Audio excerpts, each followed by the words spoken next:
नमस्कार, मैं रविश कुमार। अरविंद केजरीवाल दिल्ली के सुंदर नगरी में 23 मार्च से उपवास पर बैठा यह शख्स टेलीविजन पर अपनी लड़ाई की त्रासदी देख रहा है या राजनीति में उन मुद्दों को लौटाने के लिए उस त्रासदी को झेल रहा है जिस पर अब बड़े राजनीतिक दलों ने बोलना छोड़ दिया है। ल्यूटियन दिल्ली के अशोक रोड और अकबर रोड पर बने दो दलों के मुख्यालयों को ही राजनीति की अंतिम सड़क मान ली गई है, जिसमें लोकसभा में इस वक्त मौजूद 39 दलों का वजूद समाहित हो जाता है।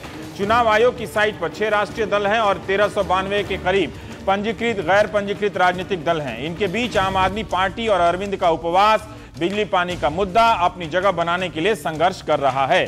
अरविंद केजरीवाल या आम आदमी की पार्टी का संघर्ष शुरू हुआ है अब। कांशी राम ने 1984 में बीएसपी बनाई और 23 साल लगे उस पार्टी को यूपी में पूर्ण बहुमत हासिल करने में। ममता बनर्जी ने 97 में तृणमूल कांग्रेस बनाई और 14 साल के संघर्ष के बाद बंगाल में सत्ता मिली। एक तथ्य यह भी है कि गठन के 9 महीने के अंदर टीडीपी सत्ता में आ गई, 3 महीने के अंदर असम गण परिषद सत्ता में आ गई। लेकिन इन दोनों के पीछे संघर्ष का एक लंबा दौर भी रहा था। क्या बिजली पानी का मुद्दा अरविंद को उस लंबे रास्ते पर ले जाने के लिए ठोस मुद्दा है या इसके सहारे तुरंत नतीजा वो चाहते हैं? याद कीजिए 2011 के साल की इन तस्वीरों को। दिल्ली की सड़कों पर केजरीवाल की टीम के पीछे लाखों की संख्या में लोग उमड़ आए थे। लोकपाल तब एक अनजान और नया सा मुद्दा था, फिर भी लोग निकले। उसके बाद लोकपाल की लड़ाई जब कई टीमों में बंट गई तो अरविंद अपनी पार्टी बनाकर चल पड़े। मीडिया और कॉर्पोरेट के रिश्तों को एक्सपोज किया, रॉबर्ट वाड्रा को घेरा, महाराष्ट्र सिंचाई घोटाला उजागर किया। इन सब से एक टीवी इवेंट तो बन गया मगर आंदोलन नजर नहीं आया। बिजली पानी का मुद्दा तो सबका है मगर वो तेवर क्यों नहीं है जिसका पैमाना संख्या है। हर बार कैमरे के लेंस से राजनीति नहीं नापी जा सकती।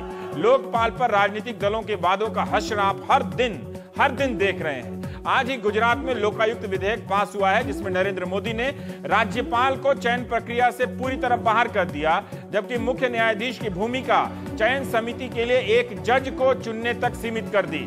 लोकायुक्त की नई चयन समिति में मुख्यमंत्री, कैबिनेट मंत्री, विजिलेंस कमिश्नर और विधानसभा अध्यक्ष 4 लोग सरकार की तरफ से होंगे और विपक्ष के नेता, हाईकोर्ट के जज बाहर से होंगे, यानी बहुमत सरकार का। उधर मध्य प्रदेश में सरकार हाईकोर्ट के मुख्य न्यायाधीश और विपक्ष के नेता से सलाह मशविरा कर लोकायुक्त की नियुक्ति कर सकती है। कानून में इस बात का जिक्र नहीं है कि सरकार विपक्ष के नेता और मुख्य न्यायाधीश की सलाह मानने को बाध्य है या नहीं। लेकिन मोदी के लोकायुक्त कानून में कुछ और भी प्रस्ताव हैं जिन पर विवाद हो रहा है और सवाल उठने चाहिए। सरकार किसी भी लोक सेवक यानी मंत्री और अधिकारी को लोकायुक्त के जांच के दायरे से बाहर कर सकती है।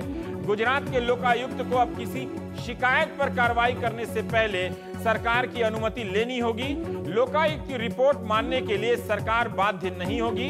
इस बिल को लेकर कांग्रेस और बीजेपी वाली बहस छिड़ गई है। दोनों दलों के बीच हर मुद्दा फुटबॉल की तरह इधर से उधर गोल होता रहता है। मोदी कहते हैं कि चयन समिति का खाका उन्होंने केंद्र सरकार से लिया है, पर लोकायुक्त सरकार से पूछे बिना जांच नहीं करे और सरकार मानने को बाध्य नहीं है, ये नहीं बताते कि उन्होंने ये खाका किस सरकार के कानून से लिया है। उस बहस का क्या हुआ कि लोकपाल को किसी भी नियंत्रण से मुक्त होना चाहिए, सीबीआई को नियंत्रण मुक्त होना चाहिए। भ्रष्टाचार से कौन लड़ रहा है, सब आपके सामने है। सवाल यह है कि लोकपाल के लिए वैसी ऊर्जा अब क्यों नहीं है। मध्य वर्ग ने लोकपाल को छोड़ क्या अपना रास्ता बदल लिया है या बिजली और पानी जैसे मुद्दों पर इसलिए उत्तेजित नहीं है कि उन्हें लगता है कि कॉर्पोरेट या कंपनियों के खिलाफ कुछ नहीं हो सकता है। लेकिन गैंग रेप के बाद दिल्ली में चली लगातार रैलियों में कहां से बड़ी संख्या में लोग आ गए। क्या ऐसा भी है कि लोगों के लिए किसी एक दल के पीछे इस तरह से निकलना अब पहले की तरह संभव नहीं रहा? जंतर मंतर और रामलीला की बात कुछ और थी।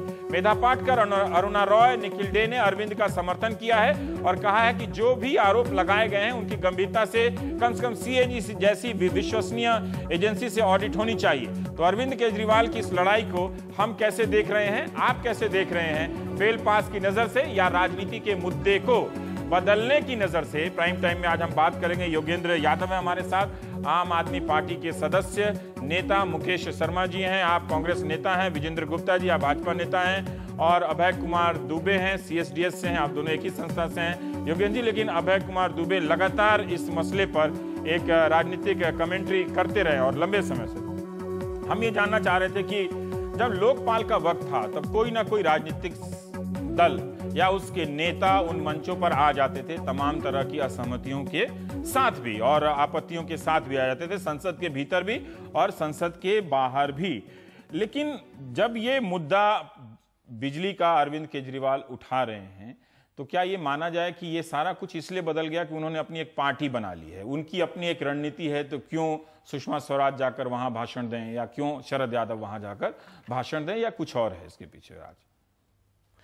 नेताओं का दूसरी पार्टी के नेताओं का ना आना तो इससे समझ आता है। जाहिर है हमारी एक पार्टी बन गई है तो उनके लिए आना कठिन है, उसमें कोई दिक्कत की बात नहीं है। और ये आंदोलन का उद्देश्य भी नहीं था कि बाकी सब पार्टियों के नेताओं को वहाँ इकट्ठा किया जाए। और जैसा आपने जिक्र किया, अरुणा रॉय ने समर्थन किया, मेधा पाटकर ने समर्थन किया। अरुणा रॉय का समर्थन इसलिए महत्वपूर्ण है कि उन्होंने लोकपाल के मुद्दे पर इस आंदोलन का समर्थन नहीं किया था। वो लोग खुल के सामने आ रहे हैं। लेकिन मैं समझता हूँ सबसे बुनियादी चीज़ जो है वो ये कि इस आंदोलन का चरित्र, इसका उद्देश्य बिल्कुल अलग था। अभी तक मीडिया और ज़्यादातर लोग इसको समझ नहीं पाए हैं। नंबर एक, ये आंदोलन सरकार से कुछ भी नहीं मांग रहा है। ये आंदोलन केवल लोगों से मांग कर रहा है। बहुत समय बाद इस देश में एक पार्टी है जो जनता से मांग कर रही है। अरविंद केजरीवाल कह रहे हैं आप अपना डर त्यागिए, आप ये प्लेज कीजिए कि आप बिल नहीं देंगे, ये शपथ दीजिए, और कुछ नहीं। शीला दीक्षित से कुछ नहीं मांग रहे हैं। नंबर दो, भीड़ जुटाने की कोई कोशिश ही नहीं है। दरअसल जब लोग सुंदर नगरी आ जाते हैं तो हम तो बार बार कहते हैं कृपया वापस जाइए। चौथे दिन झक मार के हमने वहां एक बैनर टांग दिया कि आप यहां ना आइए, अपने इलाकों में। बाकायदा बैनर, बिल्कुल मेन स्टेज पे बैनर लगाया हुआ है झक मार के हमने कि भाई कृपया यहाँ ना आइए। अगर आपके पास 5 मिनट हैं तो कृपया अपने झुग्गी बस्ती में जाइए, यहाँ ना आए। दिल्ली में 272 केंद्र खोले हैं, वहां भी हमने कहा है कि 272 केंद्र पे भी ना बैठे, वहां भी आप झुग्गी झोंपड़ी पे जाइए। नंबर 3, अंतर यह है कि ये करप्शन जैसा ऐसा मुद्दा नहीं उठाया गया जो कि सर्वव्यापी मुद्दा हो। ये बिल्कुल टारगेटेड मुद्दा है। बिजली पानी का मुद्दा एक बिल्कुल एक स्थानीय स्पेसिफिक मुद्दा उठाता है ये आंदोलन। और चौथी चीज अलग ये है कि ये तथाकथित मध्यम वर्ग का मुद्दा नहीं है, ये दिल्ली के गरीब का मुद्दा है जो इस पार्टी ने उठाया। बहुत वक्त बाद इस दिल्ली शहर में गरीब का मुद्दा एक बड़ा मुद्दा है। हम टीवी स्टूडियो में बैठ के इस पे बात कर रहे हैं कि चलो इस पे बहस हो रही है, बहस का कुछ भी अंजाम निकले, गरीब के सवाल पे बात तो हो रही है। और मैं ये कहूँगा, बाकी हमारे साथी बैठे हैं, नेता बैठे हैं, मुझसे ज़्यादा जानते होंगे, मुझे ध्यान नहीं आता कि दिल्ली में इतना बड़ा हस्ताक्षर अभियान किसी भी मुद्दे पे हुआ हो। 8 लाख से ज़्यादा, पर मेरे दोनों नेता शायद असहमत हैं तो वो शायद कुछ कहेंगे।